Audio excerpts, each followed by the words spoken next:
எல்லாருக்கும் வணக்கம். நம்ம இன்னைக்கு இந்த வீடியோல என்ன பார்க்க போறோம் அப்படின்னா क्वेश्चन டிஸ்கஷன்ல பார்ட் 3 வீடியோவை பத்தி டிஸ்கஸ் பண்ண போறோம். இதுல அடுத்த செட் ஆஃப் 10 क्वेश्चंस வந்து நம்ம டிஸ்கஸ் பண்ண போறோம். இதுவுமே டான்செட்ல கேட்ட क्वेश्चन தான், ப்ரீவியஸ் இயர் क्वेश्चंस எல்லாமே. சோ இதுல ஃபர்ஸ்ட் क्वेश्चन பார்த்தோம் அப்படின்னா full adder adds. So full adder வந்து ஃபுல் ஆடர்ல வந்து ஆட் பண்றதுக்கு எத்தனை பிட்ஸ் தேவைப்படும் அப்படிங்கிறது क्वेश्चन. சோ அப்ப இதுல வந்து ஆக்சுவலா வந்து அவங்க ஃபுல் ஆடர் ஆட்ஸ்னு ஜெனரலா கேட்டிருக்காங்க. சோ ஆக்சுவலா வந்து ஃபுல் ஆடரோட பர்பஸ் என்ன அப்படின்னா, உங்களுக்கு வந்து ஃபுல் ஆடர் சர்க்யூட்டை வந்து ஒரு டிஜிட்டல் காம்பினேட்டரியல் சர்க்யூட்னு சொல்லுவாங்க. சோ இதுல மொத்தமா 3 பிட்ஸ் வந்து ஆட் ஆகும். Adds 3 bits. அதுல அந்த 3 பிட்ல வந்து 2 பிட் வந்து சிக்னிபிகன்ட் பிட், 2 பிட்ஸ் வந்து சிக்னிபிகன்ட் பிட்னு சொல்லுவாங்க. இன்னும் ஒன்னு வந்து கேரி இன் பிட்னு சொல்லுவாங்க, கேரி இன்புட். சோ மொத்தம் 3 பிட் இருக்கும். ஆனா இப்ப இதுல அவங்க ஃபுல் ஆடர் ஆட்ஸ் அப்படின்னு சொல்லி கேட்டிருக்காங்க. சோ ஆட்ஸ் 2 பிட்ஸ் தான். சோ இப்ப அவங்க adds with along with input அப்படின்னு கேட்டாங்க அப்படின்னா 3 பிட்ஸ் ஆன்சர். சரியா? சோ இதுல வந்து 3 பிட் ஆக்சுவலா இருக்கும். அதுல 2 பிட் வந்து ஆட் பண்றதுக்கும் அதோட சேர்த்து கேரி இன்புட் அப்படின்னு சொல்லி ஒன்னு இருக்கும். ஃபைனலா அவுட்புட் வந்து 2 அவுட்புட் கொடுக்கும். ஃபுல் ஆடர் சர்க்யூட் வந்து 2 அவுட்புட்டை கொடுக்கும். சோ அந்த 2 அவுட்புட் என்ன அப்படின்னா சம் அப்படிங்கிற ஒரு அவுட்புட்டும் கேரி அப்படிங்கிற ஒரு அவுட்புட்டும் கொடுக்கும். சரியா? சோ இதுதான் வந்து ஃபுல் ஆடருடைய இது. சோ அப்ப ஃபுல் ஆடர் ஆட்ஸ் மட்டும் கேட்டிருக்கிறதுனால 2 பிட்ஸ்ங்கிறது இதோட ஆன்சர். சரியா? அடுத்த ரெண்டாவது क्वेश्चन பாருங்க. ரெண்டாவது क्वेश्चन வந்து binary equivalent of 10 is binary equivalent of 10.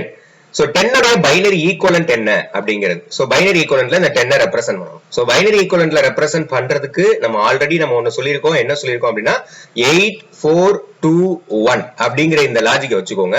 இப்ப அவங்க கேக்குறது என்ன 10க்கு. சோ அப்ப 8க்கு நேரா ஒரு 1, 2க்கு நேரா ஒரு 1 போட்டுட்டு மத்த எல்லாத்துலயுமே 0 போட்டீங்கன்னா இதுதான் பைனரி ஈக்குவலன்ட் ஆஃப் 10. சரி, ஏன் 4 பிட் ரெப்ரசன்டேஷன்ல எழுதி இருக்கிறோம் அப்படின்னா இது above 9 போயிருச்சு. ஆக்சுவலா டெசிமலுக்கு வந்து 0 to 9 வரைக்கும் இருக்கும். ஆக்டலுக்கு வந்து 0 to 7 வரைக்கும் இருக்கும். சோ ஹெக்ஸாடெசிமலுக்கு 0 to 15 வரைக்கும் இருக்கும். சோ இது இந்த ஹெக்ஸாடெசிமல் நோட்டேஷன்ல வரும்போது நம்ம 4 பிட் ரெப்ரசன்டேஷன்ல தான் பைனரியை ரெப்ரசன்ட் பண்ணுவோம். மத்த ரெண்டுலயுமே நம்ம என்ன பண்ணுவோம் அப்படின்னா 3 பிட் ரெப்ரசன்டேஷன்ல நம்ம முடிச்சிருவோம். சோ 3 பிட் ரெப்ரசன்டேஷன்ல ஓகேவா? சாரி 3 பிட் ரெப்ரசன்டேஷன்ல நம்ம முடிச்சிருவோம். இந்த டெசிமல் வந்துட்டாலே 4 பிட் தான் நம்ம போடுவோம். சோ அதனால இங்க 4 பிட் ரெப்ரசன்டேஷன்ல எழுதி இருக்கோம். சோ அப்ப பைனரி ஈக்குவலன்ட் ஆஃப் 10 அப்படிங்கிறது 1010. சரியா? அதுக்கு அடுத்து தேர்ட் क्वेश्चन பாத்தீங்க அப்படின்னா one's complement of 1001. One's complement அப்படிங்கிறது என்னன்னு தெரிஞ்சுக்கோங்க முத. அதாவது 1ன்னு இருந்துச்சுன்னா அதை 0ன்னு கன்வெர்ட் பண்ணும், 0ன்னு இருந்துச்சுன்னா அதை 1ன்னு மாத்தும். இதுதான் ஒன்ஸ் காம்ப்ளிமெண்ட் அப்படின்னு சொல்லி சொல்லுவாங்க. சோ இன்வெர்ட், அதாவது டெக்னிக்கலா சொல்லணும் அப்படின்னா ஒன்ஸ் காம்ப்ளிமெண்ட் அப்படிங்கிறது என்னதுன்னா inverting all bits of the given binary number. ஒரு பைனரி நம்பர்ல இருக்கக்கூடிய எல்லா பிட்ஸையும் இன்வெர்ட் பண்ணணும். அதோட இன்வெர்ஸா நம்ம கன்வெர்ட் பண்ணணும். சோ 1 இருந்தா 0 போடணும், 0 இருந்தா 1 போடணும். அதுதான் அவங்க சொல்லிருக்காங்க. சோ அப்ப இங்க இப்ப ஒன்ஸ் காம்ப்ளிமெண்ட் ஆஃப் இதுன்னு பார்க்கும்போது 0 1 1 0.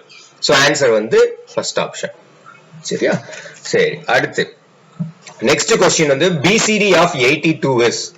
BCD அப்படிங்கிறது என்னது அப்படின்னா பைனரி கோடட். BCD அப்படின்னா என்னதுன்னா பைனரி கோடட் டெசிமல் அப்படின்னு அர்த்தம். இதோட ஃபுல் ஃபார்ம் வந்து பைனரி கோடட் டெசிமல் அப்படின்னு. சோ கன்ஃபியூஸ்லாம் ஆயிடாதீங்க. 82க்கு பைனரி கோடட் டெசிமல், இந்த டெசிமலுக்கான பைனரி கோட் என்ன அப்படிங்கறத நம்ம எழுதணும். சோ சிம்பிளா 8 2ன்னு தனியா எழுதிக்கோங்க. 8க்கான பைனரி ரெப்ரசன்டேஷன், 2க்கான பைனரி ரெப்ரசன்டேஷன் எழுதுங்க. 2க்கு வந்து 4 பிட்ஸ்ல எழுதணும், 0010. 8க்கு என்னது 1000. இது எப்படி நம்ம சொல்றோம்னா இந்த போன क्वेश्चनல சொன்ன மாதிரி 8421 இத ஞாபகம் வச்சுக்கோங்க. இது ஞாபகம் 4 பிட் ரெப்ரசன்டேஷன் இத ஞாபகம் வச்சுக்கோங்க. சப்போஸ் 3 பிட் ரெப்ரசன்டேஷன்னா 421 ஞாபகம் வச்சுக்கோங்க. சோ அப்ப 7 வரைக்கும் வரும். இதுல வந்து 15 வரைக்கும் வரும்.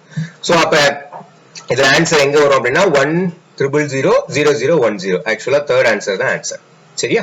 சரி, நெக்ஸ்ட் வந்து Boolean algebra. In Boolean algebra a plus a complement இல்ல a plus a dash அப்படின்னா என்ன வரும் அப்படிங்கிறது கேட்டீங்க அப்படின்னா சோ இதுக்கு வந்து ஆன்சர் வந்து நமக்கு 1.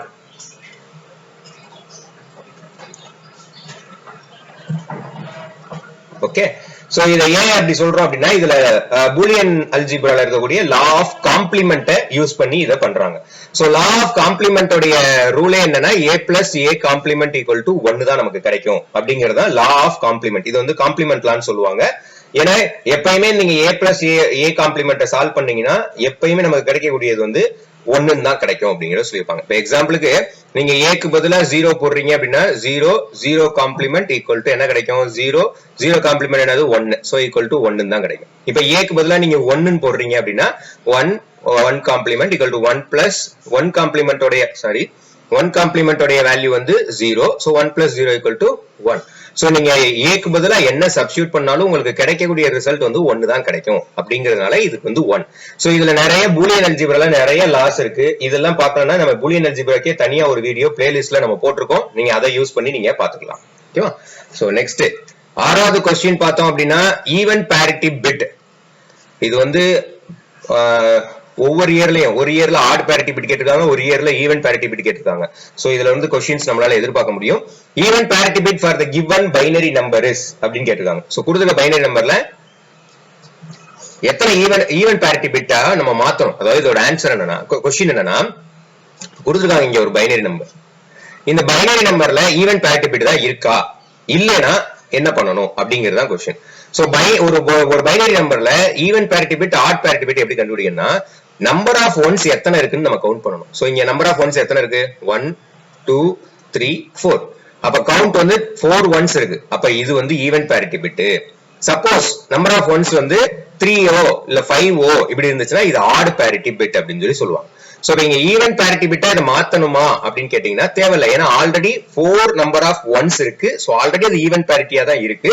சோ நான் இங்க எந்த ஒரு பேரிட்டி பிட்டும் எக்ஸ்ட்ராவா சேர்க்க தேவையில்லை. சோ அதாவது நம்பர் ஆஃப் ஒன்ஸ் ஈவனா இருக்கு. அப்ப நான் இங்க சேர்க்க வேண்டியது என்னன்னா 0 சேர்த்தாலே போதும், அது ஈவன் பேரிட்டி பிட்டாவே தான் இருக்கும். அதாவது இப்ப எக்ஸாம்பிளுக்கு 1 0 0 1 1 1. சோ இங்க பிட்ஸ் இருக்கா. சோ அப்ப நான் இதுல ஒரு 0 சேர்க்கிறேன் அப்படின்னா இது ஈவன் பேரிட்டி பிட்டாவே தான் செயல்படும். சப்போஸ் நான் 0 சேர்க்கறது போல 1 சேர்த்துட்டேன் அப்படின்னா ஆட் பேரிட்டி பிட்டா மாறிடுது. நான் ஆட் பேரிட்டி பிட்டா மாத்த கூடாது. அவங்க ஆட் பேரிட்டி பிட்டா மாத்தணும்னு கேட்டிருந்தா இங்க 1ங்கிறது ஆன்சர். ஓகேவா? சோ நல்லா ஞாபகம் வச்சுக்கோங்க. ஈவன் பேரிட்டி பிட் அப்படின்னா நம்பர் ஆஃப் ஒன்ஸ் வந்து ஈவனா இருக்கணும். ஆட் பேரிட்டி பிட்னா நம்பர் ஆஃப் ஒன்ஸ் வந்து ஆட் நம்பரா இருக்கணும் கவுண்ட் பண்ணி வரும்போது. சரியா? அடுத்து 7th ஒன் பாருங்க, flip flop.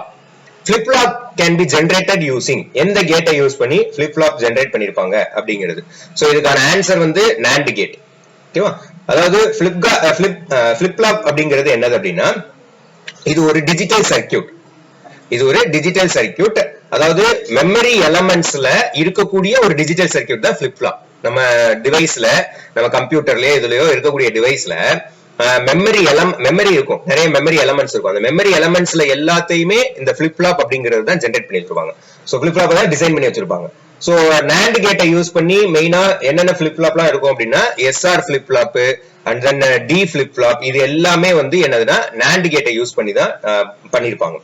சோ அப்ப NAND கேட் அப்படி flip flop அப்படிங்கிறது மெமரி எலமெண்ட், அது ஒரு டிஜிட்டல் சர்க்யூட்ல இருக்கக்கூடிய மெமரி எலமெண்ட் தான். ஓகேவா? இத வந்து வேரியஸ் லாஜிக் கேட்ஸை யூஸ் பண்ணி டிசைன் பண்ணிருப்பாங்க. சோ அதுல NAND கேட்டை யூஸ் பண்ணி தான் flip flop வந்து டிசைன் பண்ணிருப்பாங்க. சோ அடுத்து 8th question, a functional unit of the computer that performs logical operation